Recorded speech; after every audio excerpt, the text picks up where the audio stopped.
गोपिका जीवनस्मरणं गोविन्द गोविन्द। शुक्लाम्बरधरं विष्णुं शशिवर्णं चतुर्भुजं प्रसन्नवदनं ध्यायेत् सर्वविघ्नोपशान्तये। वागीशाद्याः सुमनसः सर्वार्थानामुपक्रमे यं नत्वा गजगत्यास्यस्तं नमामि गजाननम्। दोर्भिर्युक्ता चतुर्भिस्फटिकमणिमयीम् अक्षमालां दधाना हस्तेनैकेन पद्मं सितमपि च शुकं पुस्तकं चापरेण भासा कुन्देन्दु शङ्खस्फटिकमणिनिभा भासमाना समाना सा मे वाग्देवतेयं निवसतु वदने सर्वदा सुप्रसन्ना।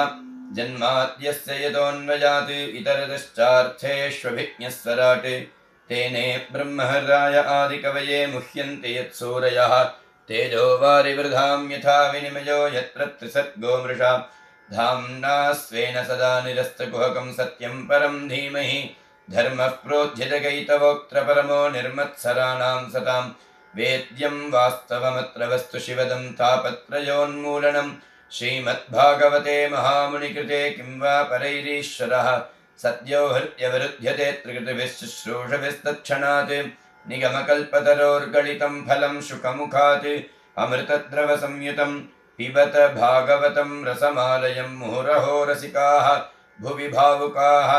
नारायणं नमस्कृत्य नरं चैव नरोत्तमं देवीं सरस्वतीं व्यासं ततो जयमुदीरयेत्। कृष्णाय वासुदेवाय देवकीनन्दनाय च नन्दगोपकुमाराय गोविन्दाय नमो नमः।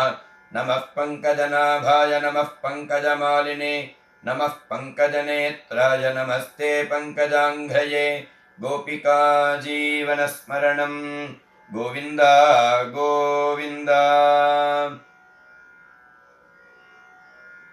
भीष्म पितामहरिன் புண்ணிய தினமான பீஷ்மாஷ்டமி புண்ணியகாலம் என்பதால் ஸ்ரீமத் பாகவதத்தில் உள்ள பீஷ்மஸ்தவராஜம் பாராயணம். இந்த பீஷ்மஸ்தவராஜத்தை எவர்கள் நித்தியபடி பாராயணம் செய்கிறார்களோ ஸ்ரவணம் செய்கிறார்களோ அவர்களுக்கு ஸ்வப்னத்தில் கூட அந்திம காலத்தில் படுக்கையில் படுத்து சிரமப்பட்டு இன்னும் இந்த ஜீவன் எப்ப கிளம்பும்னு ஆத்துல இருக்கிறவாள்லாம் யோஜனை பண்ற மாதிரி ஒரு துர்பாகியத்தை பகவான் கொடுக்க மாட்டார். ஸ்வப்னத்துல கூட அதை நினைக்க வேண்டாம். அந்திம காலம் நமக்கு எப்படி இருக்குமோங்கிற பயமே வேண்டாம்.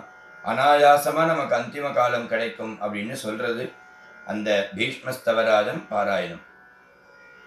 ஸ்ரீ பீஷ்ம உவாச இதி மதிருபகல்பிதா வித்ருஷ்ணா பகவதி சாத்வத புங்கவே விபூம்னி स्वसुखमुपगते क्वचित् विहर्तुं प्रकृतिमुपेयुषि यद्भव प्रवाहः त्रिभुवनगमनं तमालवर्णं रविकरगौरवराम्बरं दधाने वपुरलककुलावृताननाब्जं विजयसखेरतिरस्तु मे नवद्या युधितुरगरजो विधूम्रविश्वः कचलुलितश्रमवार्यलङ्कृतास्ये मम निशितशरैर्विभिद्यमानत्वचि विलसत्कवचेस्तु कृष्ण आत्मा सपदि सखिवचो निशम्य मध्ये निजपरयोर्बलयोरथं निवेश्य स्थितवति परसैनिकायुरक्ष्णां कृतवर्ति पार्थ सखेरतिर्ममास्तु व्यवहितपृतनामुखं निरीक्ष्य स्वजनवधात् विमुखस्य दोषबुद्ध्या कुमति महरदात्मविद्यया यः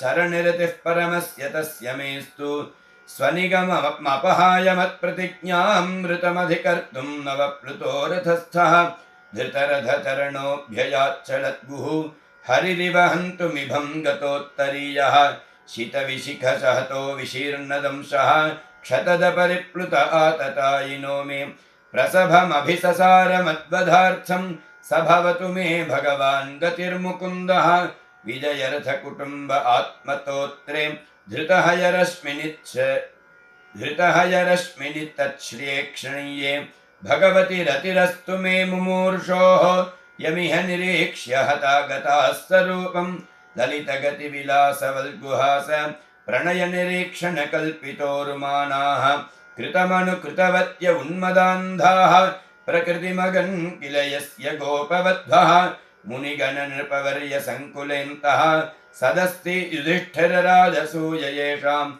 अर्हणमुपपेद ईक्षणीयो मम दृशिगोचर एष आविरात्मा तमिमम् अहम् अजं शरीरभाजां हृदि हृदि धिष्ठितमात्मकल्पितानां प्रतिदृशमिव नैकधार्कमेकं समधिगतोऽस्मि विधूतभेदमोहः।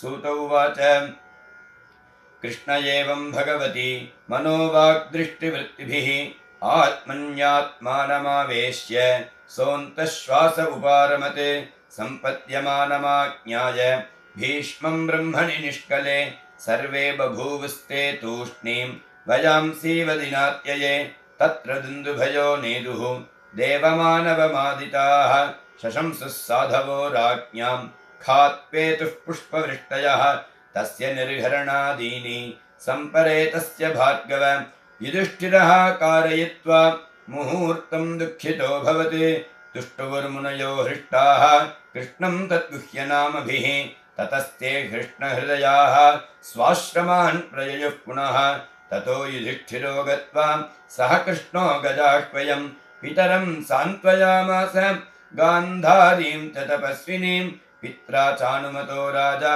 वासुदेवो नमोदितः चकार राज्यं धर्मेण पितृपैतामहं विभुः इति श्रीमद्भागवते महापुराणे पारमहंस्यां संहितायां प्रथमस्कन्धे युधिष्ठिरराज्यप्रलम्भः भीष्मस्तवराजो नाम नवमोऽध्यायः।